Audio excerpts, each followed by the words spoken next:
I've decided to start a new life. Without you? The words hung in the air of the upscale restaurant where we'd gathered to celebrate my daughter's college graduation. Gregory, my husband of 28 years, stood with his champagne glass still raised, his announcement displacing the toast he was supposed to be making to Amelia's achievements. The clinking of silverware ceased conversations, halted mid-sentence. 50 pairs of eyes darted between Gregory and me, waiting for my reaction, for the tears, the shouting, the dramatic exit everyone expected. Instead, I smiled. Congratulations on your highnessy. My name is Bianca Caldwell. I am 54 years old, and until this moment, I had been playing the role of the devoted wife and mother perfectly. I put my own career aspirations on hold to support Gregory through 3 business ventures, 2 career changes, and countless finding himself phases. I raised our brilliant daughter, Amelia, who sat beside me now, her graduation cap still perched on her head, her expression frozen in horror. From the corner of my eye, I could see Cassandra Wells, Gregory's much younger girlfriend, shifting uncomfortably at the box table where she sat with people I had considered friends for decades, the same friends who apparently knew about the affair but never thought to tell me, the same Cassandra who had attended our Christmas parties, who had once called me for advice about her career with practiced calm. I reached into my handbag and pulled out a sealed cream-colored envelope. I placed it gently beside Gregory's plate. "What's this?" he asked, his triumphant expression faltering. "Something for you to read later," I replied, keeping my voice steady. I turned to Amelia, whose face had gone pale. I kissed her cheek. "I am so proud of you, sweetheart. This day is still about your accomplishment." Then I stood, smoothed my dress, and addressed our stunned guests. "Please enjoy your meal. I wish you all a lovely afternoon." With that, I walked out of the restaurant, my head held high, feeling 50 pairs of eyes following me.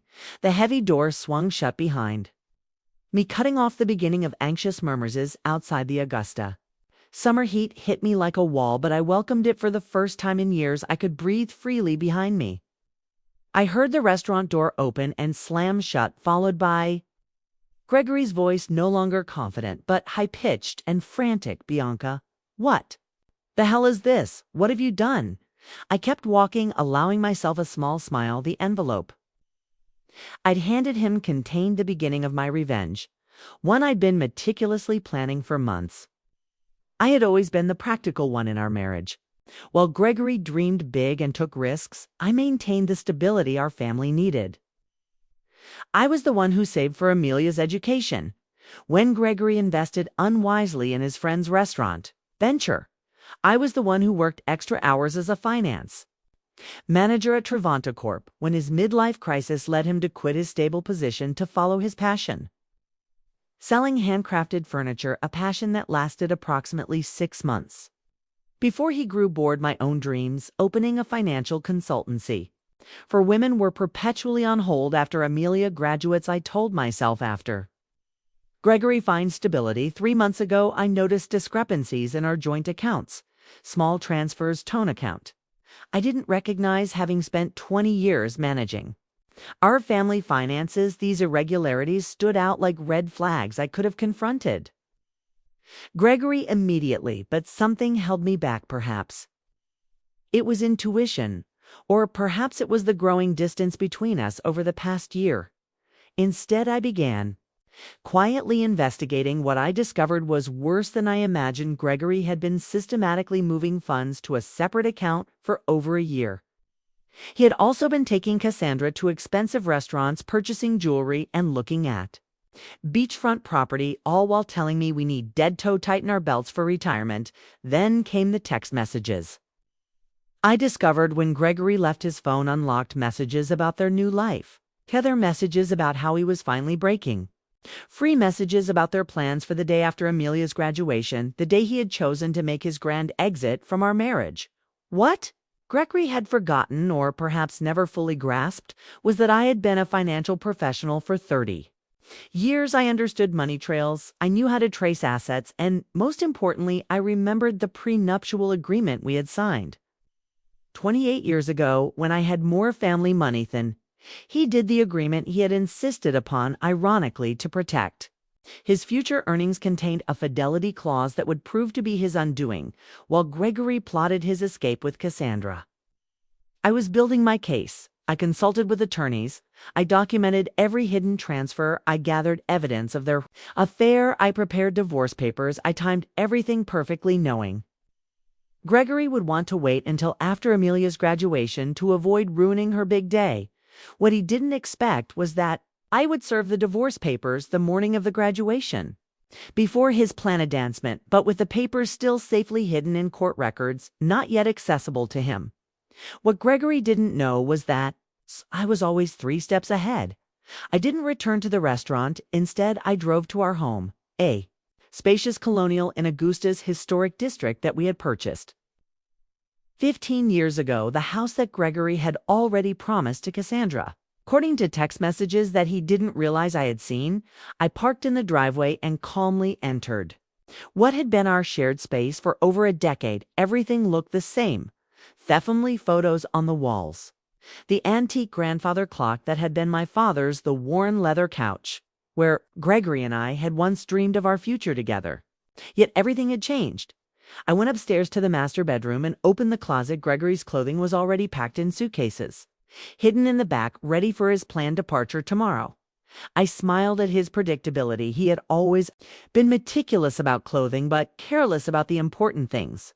My phone buzzed incessantly with messages from friends at the restaurant, and from Amelia, even from Gregory's sister Diana, who had flown in for the graduation.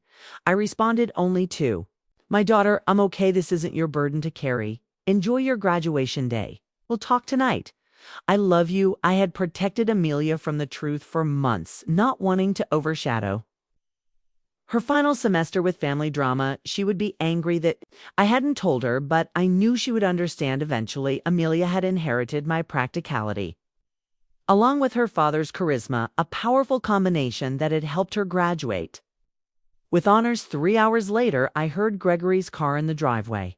The front door slammed open. "Bianca," he shouted, his voice echoing through the house. "Where are you?" I was sitting in the living room, calmly reviewing documents on my laptop. I closed it as he stormed in, his face flushed with anger, the envelope clutched in his hand. "What is the meaning of this?" he demanded, waving the papers. "You served me with divorce papers today of all days." "I thought it aligned nicely with your plans," I replied calmly. "You wanted to start your new life. I'm simply helping facilitate the transition. You had no right to." I had every right. I interrupted, my voice steady, "just as you had every right to choose. Cassandra, we all make choices." "Gregory, the prenup expired years ago," he said, his voice suddenly smug. "Any lawyer will tell you that I allowed myself a small smile." Actually, it didn't. Section 12 specifically states that the fidelity clause remains in effect for the duration of the marriage. Your lawyer should have explained that to you. Oh, wait, you didn't. Consult one, did you? The color drained from his face as reality sank in the prenup he had insisted upon to protect his potential wealth would now cost him everything: the house, the vacation property in Savannah, his portion of our retirement accounts. His grand gesture at the restaurant had just become the most expensive announcement of his life. "You can't do this to me," Gregory said, collapsing onto the couch. "We built this life together, and you chose to end it." I replied, though not in the way you planned. Gregory's phone buzzed persistently. In his pocket, he glanced at it, then ignored it. Cassandra, no doubt wondering where he was and why he wasn't following their carefully orchestrated plan. "You've always been calculating, Bianca, but this is cold," he said, trying a different approach. "What about our history? 28 years together means nothing." I studied him, this man I had loved for nearly 3 decades, the man who had held my hand through 2 miscarriages before we had Amelia, the man who had once surprised me with a weekend trip to Charleston for our 10th anniversary. When had he changed, or had he always been? This person and I had been too devoted to notice our history meant everything to me. I answered truthfully, "That's why your betrayal hurt so deeply." His expression softened momentarily, perhaps seeing an opening. "Then maybe we can fix this. I made a mistake. People make mistakes. This wasn't a mistake, Gregory. This was a calculated plan spanning more than a year. You systematically moved our money. You looked at property with her. You planned to announce our separation publicly to humiliate me. His face hardened again. You're exaggerating, AM.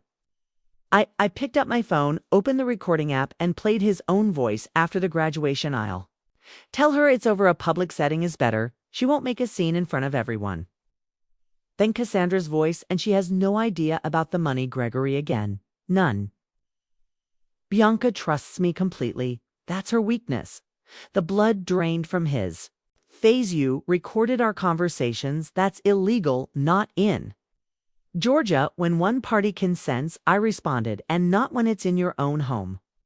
I didn't record your private mints with Cassandra. I'm not cruel, just the conversations about your plans. To defraud me, Gregory stood.